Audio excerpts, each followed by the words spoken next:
everyone, today we are gonna analyze Sonnet 65 written by William Shakespeare. We all know that it is one of the sonnets written by him. He has written 154 sonnets. These sonnets are written for his friend and few sonnets are written for his beloved. So this particular friend, we do not know who he is. He's completely unknown to us. And in this sonnet we can see a dichotomy of Shakespeare, or a frustration of Shakespeare, that how he's gonna save the beauty of his friend from the time. All right, let's have a cross reference to it. Lowry Nelson Jr. said it is just a continuation of Sonnet 64, stating both the poems are meditations on the theme of time's destruction.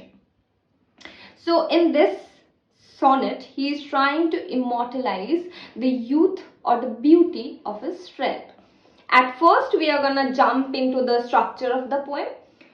So it is divided in 3 quatrains and 1 couplet. It is 14-line sonnet and it has 3 quatrain and 1 couplet. The structure of it is AB, AB, CD, CD, EF, EF, and then GG. How am I saying it? How am I counting it? Let's see. So the first line ends with C. The third line ends with plea. So C and plea are rhyming, correct? So if we are taking it as A, and then we are jumping to the second line, power. They are power, and then the fourth line ends with flower. Power and flower are rhyming. So A, B, and then it goes like alternatively it rhymes, correct? So A, B, C, D, E, F, and then the couplet, the last words of the couplet are rhyming like might and right. So GG. Alright, quite understandable. So let's jump to the poem. Since brass nor stone, nor earth, nor boundless sea, but sad mortality oversees their power, how with their rage shall beauty hold a plea whose action is no longer than a flower? So in here, Shakespeare beautifully uses the visual imagery, which we have in literary terms. Visual imagery is which we can see. Flower, we are able to see flower, correct? The youth we can see. He's comparing flower with youth in here. In the second quatrain, he says, "Oh, how shall summer's honey breath hold out against the wrackful sage of batt'ring days, when rocks impregnable and are not so stout, nor gates of steel so strong, but time decays." So in here what we see, he is asking rhetorical questions. He's asking how the summer's honey breath can stand against the wrackful sage of batt'ring days. And over here in this quatrain, he is using the olfactory imagery. How? He's saying summer's honey. Honey is, we can taste, right? So he is using the olfactory imagery over here. And he's continuously or repeating his same lines, that how am I going to save? How a feeble thing can stand against the time or death, which is inevitable. We cannot stand against the death, right? In the third quatrain, he says, "O fearful meditation, where alack shall time's best jewel from time's chest lie hard?" Time's chest lie hard. Time's chest, he is personifying, and time's chest is basically, we can take it as coffin. Like when we die, the time takes us, right? And we go to the coffin.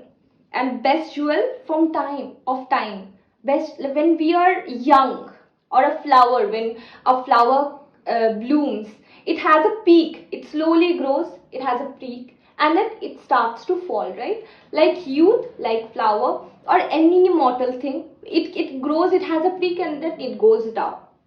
So this is the best jewel of jewelry of time, which gives us, when we are like at a young age, we are most beautiful, and then after a time it starts to fade away. And he's asking the same question again and again, that how am I gonna save it? How am I going to save the beauty of my friend? How these feeble things, impregnable. Rocks impregnable meaning rocks that seems very hard from outside, but it's actually not. Rock is also not that powerful in front of time. Time can devour everything and anything. A rock can also not stand against it.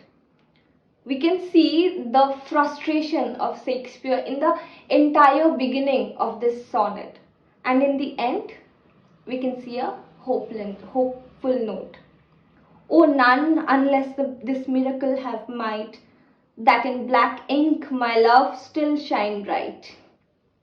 So, an impregnable rock can also not stand against the time. However, there might be a miracle that can happen and that can immortalize it. Correct? So, what is that miracle? His ink. He's bragging about his own work. He can save his own friend's youth or the beauty of his friend by the ink, by the writing he is doing. He's not like it is quite similar like Keats' poem. Everyone says that Keats is escapist. In the Nightingale, if we take, he's going away, he's escaping, but in the end he's coming back to the reality. You cannot escape. So this particular sonnet is also ending in a hopeful note. He's coming back. He can save, he can battle, or he can defend the beauty of his friend through his writing. So this is about this poem. I hope you have understood it. If you have understood it, please like it. And if you have any questions, do feel free to write a comment and I will love to answer them. Thank you.